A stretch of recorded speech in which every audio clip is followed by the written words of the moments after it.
Hello there, and welcome to part 2 of What If Jar Jar Was the Chosen One. Now, if you've not seen part 1, there should be a link in the video description, or a link in the top right now, so check it out if you haven't. But if you have seen part 1 and you're here for part 2, that's great, so let's get on with the video. So we now have Palpatine training Jar Jar, Dooku leading the Separatists completely independently of Palpatine, and Anakin, a rogue mute Sith. Now, due to Dooku's primary motivation leading the Confederacy of Independent Systems to be to truly impose what he believed to be an improved political system on the galaxy, rather than just to cause galactic turmoil to allow Palpatine to gain power, more systems would generally be more sympathetic to the Separatist cause, as they wouldn't be quite so overly evil, like they wouldn't call their ships the Malevolence. The Separatists would therefore gain more systems to their cause, but would also be more open to negotiations, although they would still be very rare due to Palpatine wanting conflict to continue, and Dooku, despite having left the Sith, still having some dark side tendencies. The war would therefore be more morally grey, with the now more popular and hence more threatening Separatists forcing Palpatine and his Republic military leaders to employ more ruthless strategies, whilst if anything the Separatists would be less ruthless than we're used to in canon, which would make the whole situation very difficult for the Jedi. As keepers of the light, it was their duty to fight for both peace and justice, and both sides of the conflict would seem to have equally just motivations. So the Jedi would take a far less active role in the conflict, serving only to provide aid to affected civilians. All of these factors would culminate in the Separatists actually being the more dominant of the two sides in the conflict, quickly gaining control of many less Central Republic worlds. Meanwhile on Tatooine, Anakin would, after directing his rage at his current situation towards some unfortunate Jawas who would have tried to steal his lightsaber, begin to formulate a plan as to how he could get revenge on Palpatine. He would begin to take jobs for local small crime groups as a mercenary or bounty hunter in order to earn enough money to try to get off the planet. He would have to appreciate his former master's cruelty in abandoning him on the one planet which held so much pain for him. However, although it was true that the desert planet was a source of great anguish for Anakin, after spending a while there, he would also be reminded of his life before the Sith, before the Jedi,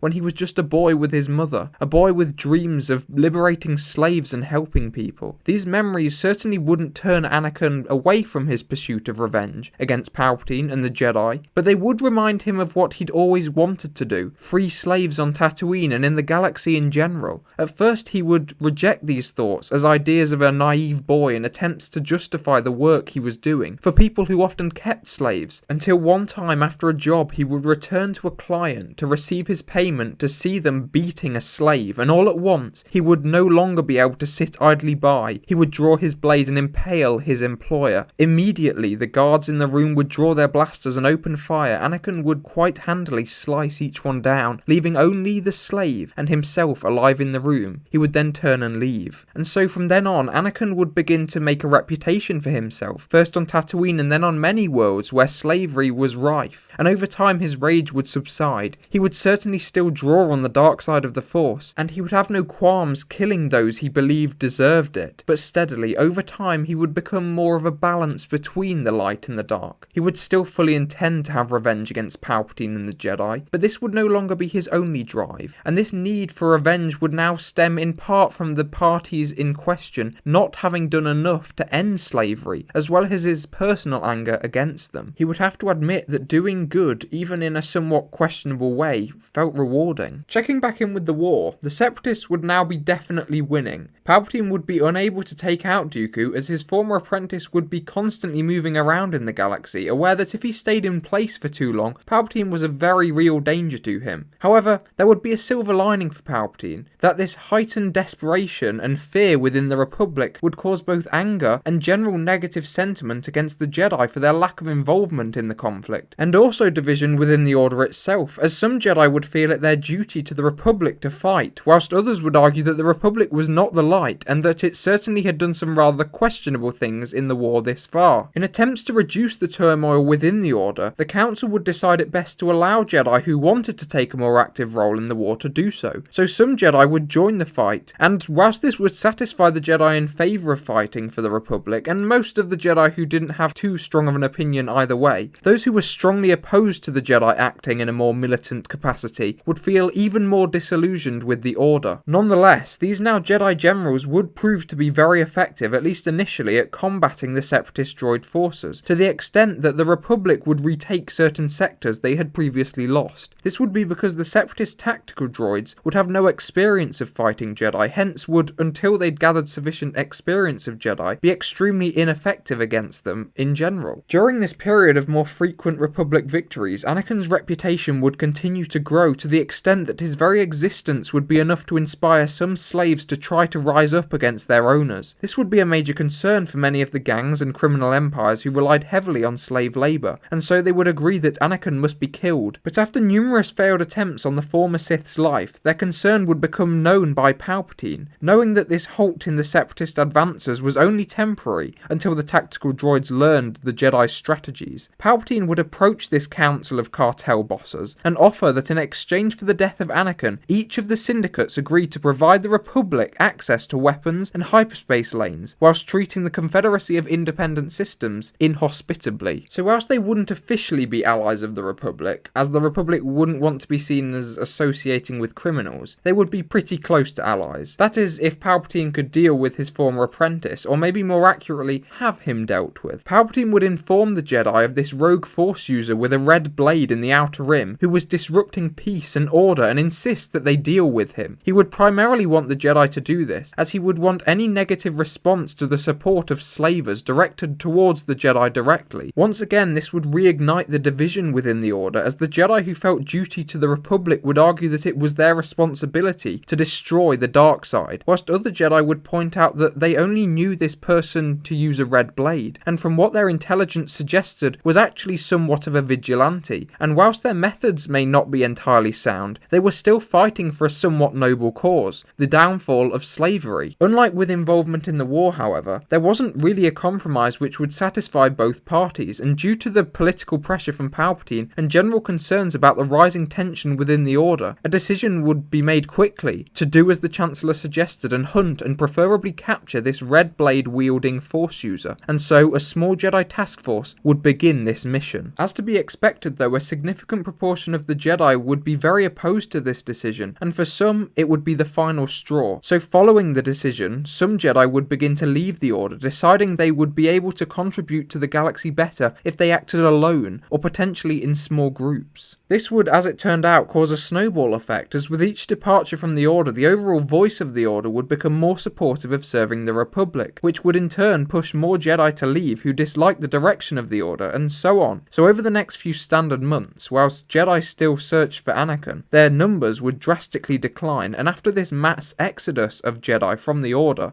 which remained would essentially just serve the Republic. Meanwhile, Jar Jar would watch as all this unfolded. He would begin to formulate a plan to overthrow Palpatine, reasoning his master's own political manipulations may not be the best way to pursue power. Palpatine could only seize control following a Republic victory, as he was the Chancellor, but Jar Jar wasn't tied to the Republic in the same way. Sure, he was a senator for the Republic, but many senators had already joined the Separatists, and given the current state of the war, a Separatist victory would likely be easier to secure than a Republic one. The question was, how best to overthrow Palpatine? If Jar Jar just killed him, then it would likely lead to a very quick Separatist victory, which wouldn't give Jar Jar enough time to gain sufficient power in the Separatist Senate. So Jar Jar would decide it best to leave his master alive and persuade him that it would be more beneficial for Jar Jar to have influence over the Separatist Senate, where he could act as both a spy for Palpatine and an influence on Separatist decisions. Of course, his true reasoning would be that he thought the Separatist victory would be an easier one to achieve, but he wouldn't tell Palpatine that. After proposing this to his master and having Palpatine agree, the two would begin to set in motion his defection to the Confederacy. However, unbeknown to Palpatine, Jar Jar would also contact Dooku and tell the Count that he was truly wanting to join the Separatists and Dooku, and that he would actually serve as a double agent for the Confederacy. Again, this wouldn't be true. Jar Jar would actually play both sides, or want to anyway, feeding information to each side as he saw fit. So the war would continue, and after a time the Separatists would come to understand the Jedi's strategies. Also over this time, Jar Jar would become integrated into the Confederacy of Independent Systems Senate, and proceed to establish power over both sides of the war, secretly. The Jedi would continue to hunt Anakin, who would be very elusive, and on rare occasions where they were able to find him and get close to him, he would respond by attacking one or two Jedi before disappearing again, slowly achieving his revenge on the Order that that he so despised. The former Jedi who had left the Order would pursue what they believed to be their calling. Some would help one particular settlement or planet, whilst others would travel the galaxy, aiding those in need, and they would refer to themselves as Wanderers of the Force. Due to the tactical droids coming to know Jedi strategies, and even more so the fact that Jar Jar would see a Separatist victory as the simplest and quickest way to galactic dominion, the Separatists would once again begin to turn the tide of the war, reclaiming lost systems, until eventually they would have just Coruscant and a few neighbouring systems to take. By this point, Jar Jar would have become second only to Dooku in the Confederacy chain of command, much to the dismay of the other Separatist senators, largely due to Jar Jar having so much insight into the Republic, what with him kind of playing both sides of the war and all. Despite the rather unfavourable position the Republic would be in, Palpatine would remain unfazed, and would believe all was going to plan, as after realising he was unable to regain control of the Separatists immediately after Dooku's betrayal, he would have decided the best way to establish absolute control over the galaxy was to do so after much of the galaxy's political structure had been decimated. In other words, allow the Separatists to gain control of almost all systems, then once the Republic won the war, most of these systems wouldn't have any form of stable government, so it would be all the more easy for Palpatine to take control.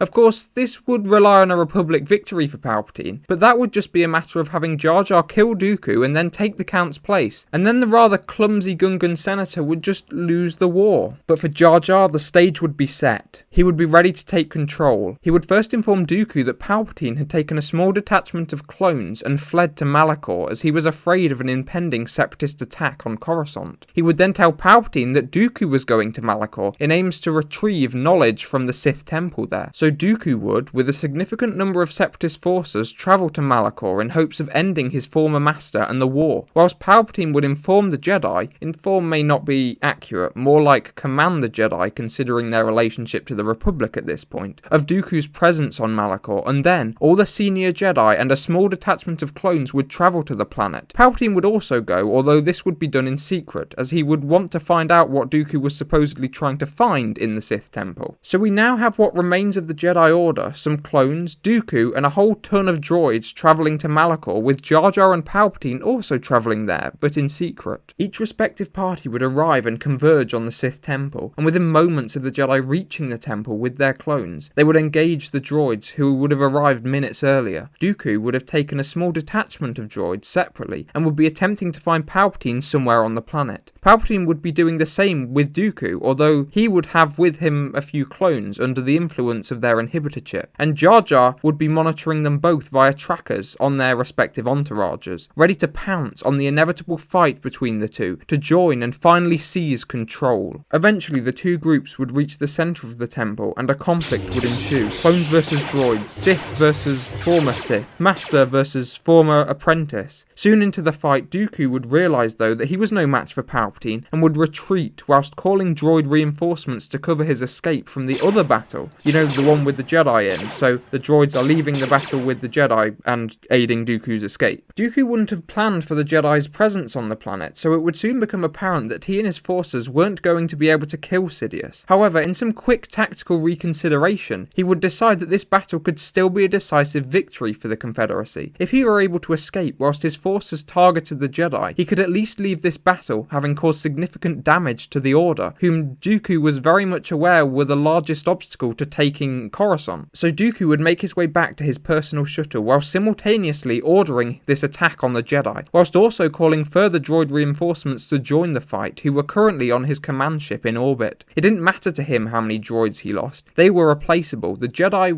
not so much. By the time Dooku would reach his shuttle, the Jedi would be feeling this increased pressure. With each passing minute, more Jedi would fall, but with the help from the clones they would continue cutting, or blasting in the case of the clones, down the droids. But this increased pressure would serve its purpose. Dooku would successfully take off, making his way back to his command ship. The remaining Jedi and Palpatine would look up as the shuttle would grow smaller, until all of a sudden a bolt of lightning would arc across the sky, hitting the transport and bringing it down in a ball of fire. Palpatine would look down at the source of this power to see a Gungan, his apprentice, Jar Jar. Palpatine would walk towards his apprentice, telling him he'd done well, and now they could proceed with their galactic conquest. And and Jar Jar would cut him off, telling his master that he would proceed with galactic conquest alone and that his master's time had come. He would gloat, explaining that he'd done what Palpatine couldn't. He'd played both sides. He'd played Dooku and Palpatine at his master's own game. With that, he would stride towards his master, preparing to take control, to become the master. But he would, at that moment, hesitate, as he would see the old man's mouth curl up into a smile. And then, Palpatine would look up, his eyes locked onto his apprentice. The Chancellor would tell Jar Jar that his attempt had been admirable, and if Palpatine wasn't so meticulous in his own plans, then Jar Jar may have been successful. After a slightly lengthy silence, while Sidious allowed the reality that Jar Jar was maybe not the mastermind he'd once believed himself to be to sink in, the Master would continue, to explain how once he'd taken Jar Jar as an apprentice, and soon after realising he would no longer be able to take control of the Separatists, he thought it was reasonably likely that his new apprentice would eventually decide to try to take control somehow, before the end of the war, due to the fact that it would now potentially take significantly more time to win, and Jar Jar would most likely become impatient. Palpatine would say that unfortunately Dooku knew of the Chancellor's true identity, and so once Jar Jar had suggested that he take a role in manipulating the Confederacy of Independent Systems Senate, Palpatine had agreed to the idea, aware that his apprentice probably had ulterior motives to the proposition, as it would, regardless of the motivation, still give insight into the Separatists' dealings. Finally, Palpatine would draw his blade, announcing to all those still alive that he was the Master, he was the one true Sith, and then, in a far quieter voice, that Jar Jar was just a clumsy Gungan. And then the two would fight, Master versus apprentice, Sith versus Sith, and it would be extremely even, neither combatant able to gain an advantage. After a while,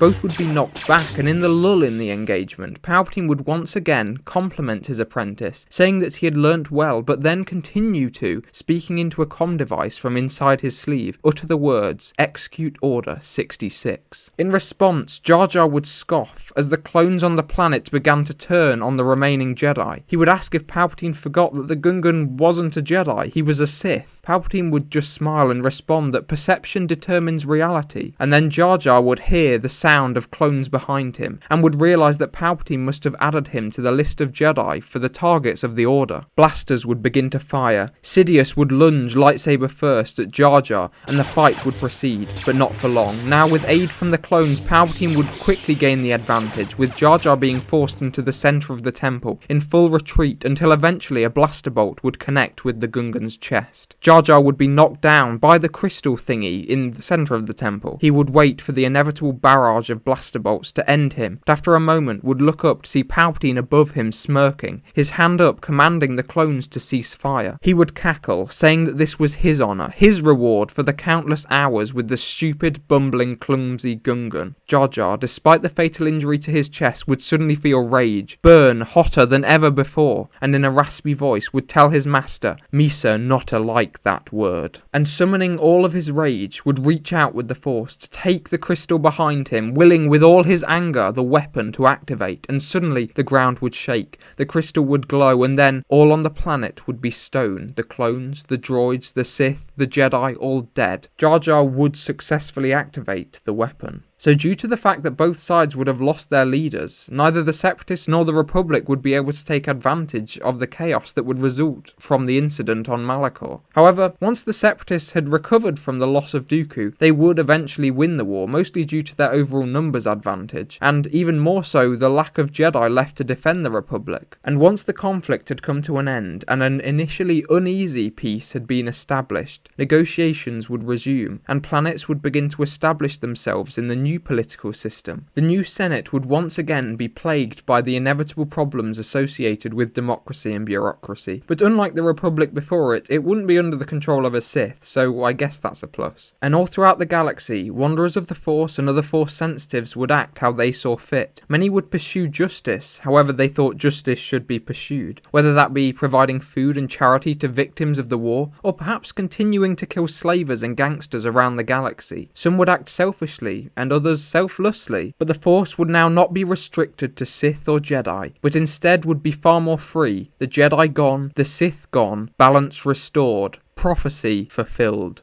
And that's it. That's how I see Star Wars going if Jar Jar was the chosen one. Remember, this was a suggestion for one of you guys, so leave your own suggestions in the comments and I might get around to making them. Remember to like the video, subscribe, comment, do all that stuff. Thanks for watching. Bye!